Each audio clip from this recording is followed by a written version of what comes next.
네, 세계 최고 경영자들의 일거수일투족을 들여다보는 CEO 풍향계 순서입니다. 네, 3세 경영 승계에 시동을 거는 서경배 아모레퍼시픽그룹 회장과 웅진코웨이 인수에 나선 게임업체 넷마블의 방준혁 이사회 의장 소식을 윤선희 배삼진 기자가 전합니다. 우리나라 화장품 재벌 서경배 아모레퍼시픽그룹 회장 소식입니다. 지주회사 아모레퍼시픽그룹이 2천억 원 규모의 유상 증자를 하기로 했습니다. 이번 증자로 양도가 가능하고 10년 후 보통주로 전환할 수 있는 우선주가 주주들에게 배정됩니다. 업계에선 경영권 승계 작업의 일환으로 보고 있습니다. 서 회장은 농심 신춘호 회장 막내딸과 결혼해 슬하에 두 딸을 두고 있는데 장녀 민정 씨가 올해 28살입니다. 이번 증자로 서 회장 일가는 높은 배당금을 재원으로 지분을 확보할 수 있는데요. 서 회장은 우선주 374만여 주를 보유한 뒤 장녀 민정 씨에게 증여할 가능성이 큽니다. 싼 우선주를 주가가 낮을 때 발행해 민정 씨의 승계에 활용하는 전략인데요. 마침 중국 유학에서 돌아온 민정 씨가 2년 만에 회사로 복귀해 경영 수업에 들어갔습니다.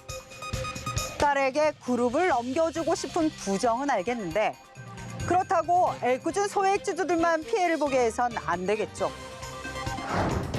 방준혁 넷마블 이사회 의장이 국내 렌털업계 1위 웅진코웨이 인수에 나섰습니다. 게임업체 넷마블이 웅진코웨이 인수 우선 협상 대상자에 선정되자 의아하다는 반응이 많았습니다. 하지만 넷마블은 IT 기술과 렌털업이 합쳐져 시너지를 낼 거라고 봤는데요. 4차 산업혁명 시대 구독 경제와 스마트홈 시장의 잠재력을 크게 봤다고 설명했습니다. 방 의장은 2000년 넷마블을 설립해 매출 2조 원대 준대기업 집단으로 키워냈습니다. 하지만 넷마블도 상반기 영업이익이 작년에 반토막으로 줄어드는 등 성장의 한계에 도달해 변화를 시도해본다는 건데요. 하지만 이번 도전의 결과는 좀 더 지켜봐야 할 것 같습니다. 웅진코웨이는 게임 산업과 전혀 다른 업종이고 웅진그룹이 재인수한 지 3개월 만에 다시 시장에 내놓은 기업인데요. 인수합병 때 승자의 저주 경계해야 되겠죠.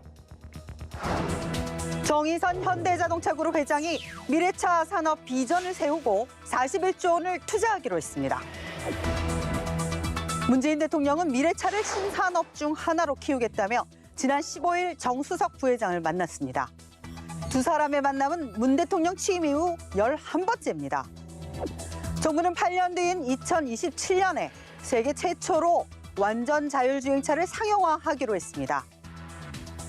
정수석 부회장은 특히 현대차 그룹은 자동차 제조사에서 고객에게 새로운 경험을 주는 서비스 회사로 탈바꿈하겠다면서 이를 스마트 모빌리티 솔루션 제공 기업으로 부를 거라고 말했는데요. 이 같은 대변신은 통 큰 투자나 아이디어만으로 되진 않죠. DNA와 인력 구조도 바꿔야 할 것으로 보이는데 어떻게 이뤄낼지 지켜보겠습니다. 10대 그룹 총수 가운데 가장 젊은 구강모 LG그룹 회장도 미래 준비에 바쁩니다. 구 회장은 지난 11일 회사가 육성하는 젊은 사업가 100여 명과 만나 더 큰 미래를 위한 성장에 집중해달라고 당부했습니다. 구 회장은 취임 이후 미래 준비에 가장 많은 시간을 들이고 있는데요. 관성을 깨고 새로운 성장을 만들어 나가겠다는 겁니다. 구 회장은 지난달 사장단 워크숍에서도 사업 방식과 체질을 바꾸라며 미래가 없다는 각오로 변화의 속도를 내라고 당부했습니다. 구 회장, 줄곧 강조해온 건 이처럼 변화와 미래입니다. 차분하고 조용한 LG 문화를 역동적으로 바꾸라는 겁니다.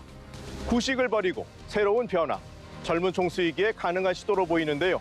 하지만 오랜 기간 쌓아온 경험과 뿌리 박힌 기존 조직 문화도 무시하긴 어려운데 어떻게 헤쳐나갈지 주목됩니다. 재계 화두 가운데 하나는 그룹 총수의 세대 교체입니다. 자격 없는 자식을 후임 총수에 앉히거나 편법으로 그룹을 물려주는 행태가 다시 반복되지 않기를 기대합니다. 이번 주 CEO 품양계는 여기까지입니다.